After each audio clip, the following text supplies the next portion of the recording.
I spent the entire week taking those pictures with the Sony a6400 with the Sigma 18 to 15 f2.8 to let you decide if this kit can be what's good for you for low light photography. Hey everybody, this is Phil, your average a6400 shooter. Here we don't have the ambition to be the next Peter McKinnon, but learn how to use together the full potential of this amazing camera, which is the Sony a6400. So if that's something of interest to you, don't hesitate to subscribe. Alright guys, so if you have been seeing that video where I unboxed the Sigma 18 to 50 f2.8, arguably bang for the bucks when it comes to APS-C lenses in 2021, then you will know that after this first impression, it was actually time to take it to the field. I'm gonna share with you right now some test footage when it comes to video, and we're gonna do a little bit of pixel peeping with all the settings I used so you can be the judge of the results.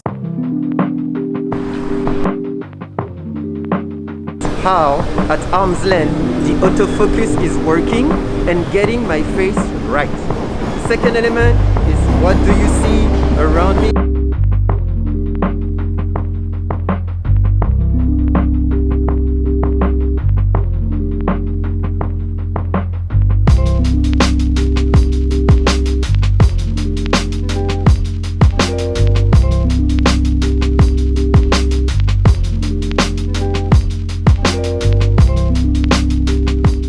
Alright guys, so I selected a bunch of pictures and let's start with really the bad, the really bad one. So this one, so the very first element, so let's talk about it, right? The very first thing why this kit is so freaking incredible is the size. Look at me, I have the 6400 and I have the 18 to 50 of Sigma. That guy, it looks like he has a A7 III, I guess, with the 70 to 200 2.8. So he has what? Maybe $5,000 worth of kit right now in his hand. And look at the size and the weight of that thing. Well, he's a pro, right? He's a pro. We are not pros, we are beginners, and that's the entire point of that video and this channel all around. But if we look at the settings, right?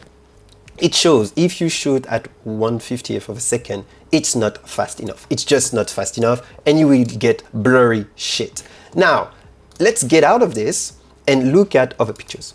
So that was this artist, she was doing her own thing. And I really want to have a quicker look, a closer look, and we see I was at 1/60th of a second at ISO 6400. I never went above 6400.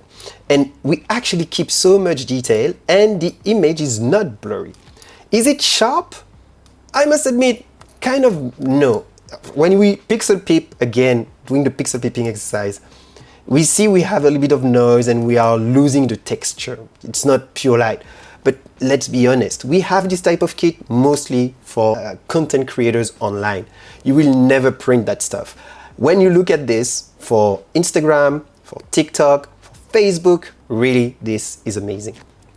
Let's have a quick look at another picture of that artist that actually I didn't know. And I really took this picture for two reasons. The first one, you see the foreground of the bokeh and the background of the artist. Again, we are 1/60th of a second at ISO 3200. And we actually see the details on the robe she was wearing right here. We see the details on bracelet. We see the detail on the mic. This photo I'm really proud about. It was taken, you know, very focusing on the details on the Doc Martens of the saxophonist.